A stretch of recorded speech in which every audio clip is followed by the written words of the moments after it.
O Lula está almoçando com Fernando Henrique Cardoso? Pois é, né, Amanda? Eu estava aqui esperando a resposta da minha fonte se esse encontro realmente já está acontecendo. Tá previsto sim, deixa eu ver aqui se ele respondeu, ainda não. Tá previsto sim esse encontro hoje em São Paulo. Eu confirmei com o Palácio do Planalto, né? De fato que hoje a agenda dele não foi publicada, então ele está em agendas privadas. Ele deve encontrar com o presidente Fernando Henrique Cardoso agora e depois com mais dois escritores. Isso porque, Ari, o Fernando Henrique, o ex-presidente da República, né? Ele está fazendo uma programação em torno dos 30 anos do Plano Real que foi implementado aqui no Brasil. Ele era ministro da Fazenda quando, né, do governo Itamar Franco, quando esse Plano Real foi implementado, 1º de julho de 1994. A Fundação Fernando Henrique Cardoso também está recebendo outros economistas que participaram da elaboração desse Plano Real, como Armínio Fraga, Pedro Malan, inclusive aqueles economistas que fizeram uma carta ali em apoio a Lula no segundo turno, e o próprio Fernando Henrique Cardoso, que disse que, pelo desenho, né, histórico, seria melhor votar no Lula e declarou ali o seu apoio ao presidente da República no segundo turno. Então, a gente está aguardando aqui o resultado desse encontro que deve, né, fazer ali um afago ao apoio, né, que o FHC deu ao presidente. Olha aqui, eu estou vendo aí essa conversa, um almoço aí do Lula com o Fernando Henrique, que tem 93 anos, né? E lembrando que em 94 e em 98 nós tivemos essa disputa, né? Lula com Fernando Henrique ganhou as duas. E que em 89, professor Vila, a gente tinha, gostando ou não gostando, mas a gente teve Lula, a gente teve Brizola, a gente teve quem mais? Guilherme Afif Domingos, gostando ou não gostando. A gente teve esse próprio Caiado, Ronaldo Caiado, disputando a eleição, Ulisses Guimarães, Aureliano Chaves. Olha só que a nossa representação política, ela foi assim, se desmilinguindo, né, professor? Foi. 1989 é a eleição com o maior número de candidatos até hoje, né, nas eleições presidenciais. E nós tivemos, por exemplo, lembrar o Mário Covas, né, e o apoio que o PSDB deu ao Lula no segundo turno, não deve ser esquecido. Você lembrou vários nomes, Aureliano Chaves, Ulisses Guimarães, falamos de Mário Covas, Fernando Gabeira, Roberto Freire, candidatos a presidente no primeiro turno.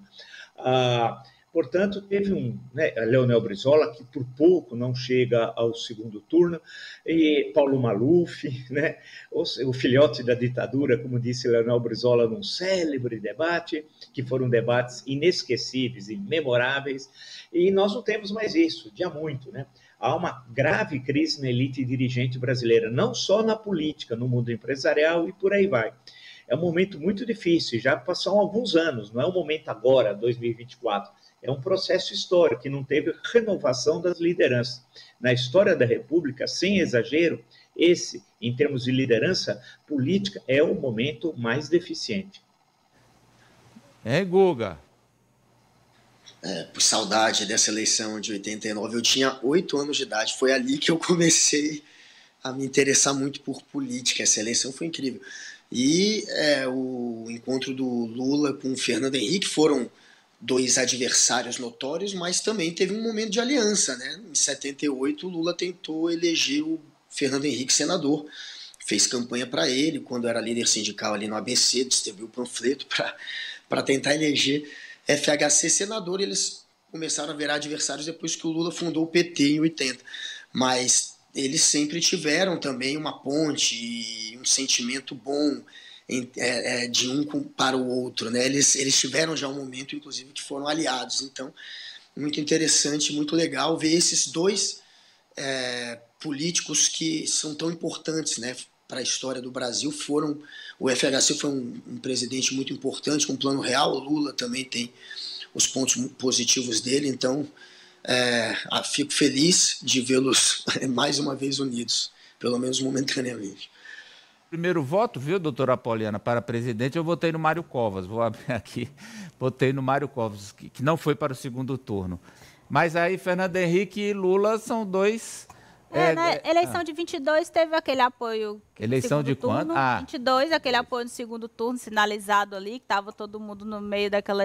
Bolsonaro consegue se reeleger, Lula vai conseguir bater Bolsonaro. Então, teve aquela sinalização que o Fernando Henrique Cardoso fez ao, então, ex-presidente, agora o presidente Lula, que estava sendo muito aguardada, e Bolsonaro foi para cima, né, de Fernando Henrique Cardoso. Então, seria muito bom se a gente conseguisse ter mais políticos que conseguem colocar de lado as suas diferenças para discutir temas em comum de preferência de interesse do país, né? Não só por interesses individuais, porque às vezes eles se juntam contra outros, né? Mas, enfim. Isso aí. Então, Ari... Bem, é outro Brasil, né? Um Brasil que não era polarizado como é hoje. Você vê, pelo elenco de candidatos que você listou, você nota que não havia essa política cruenta, do ódio. Não havia ódio, havia embates, como o professor Vila muito bem resgatou historicamente, os embates, mas um debate de ideias. Não havia essa ideologização tão radical que nós temos hoje. A gente vê uma lupa, né, a história e vê com saudade, porque hoje o Brasil está fla-flu, está completamente dividido. O presidente Lula ainda não conseguiu reverter essa política do nós contra eles, do eles contra nós. E o Noam Chomsky, o grande linguista, talvez o maior linguista vivo no momento, também deve participar desse encontro, Rani. Olha a imagem bem aí, Ari. Mostra bem, Nájila, por favor. Olha aí, ó, da eleição de 89, olha. Collor, o caçador de Marajás. O mundo colorido. Brizola, eu venho de longe. Mário Covas, o Brasil precisa de um choque de capitalismo. E Lula, sem medo de ser feliz. Eram esses os nomes aí. Ó, esses e outros também igualmente relevantes daquela eleição de 89. Muito mais plural, né? Muito mais... Bom, outra coisa.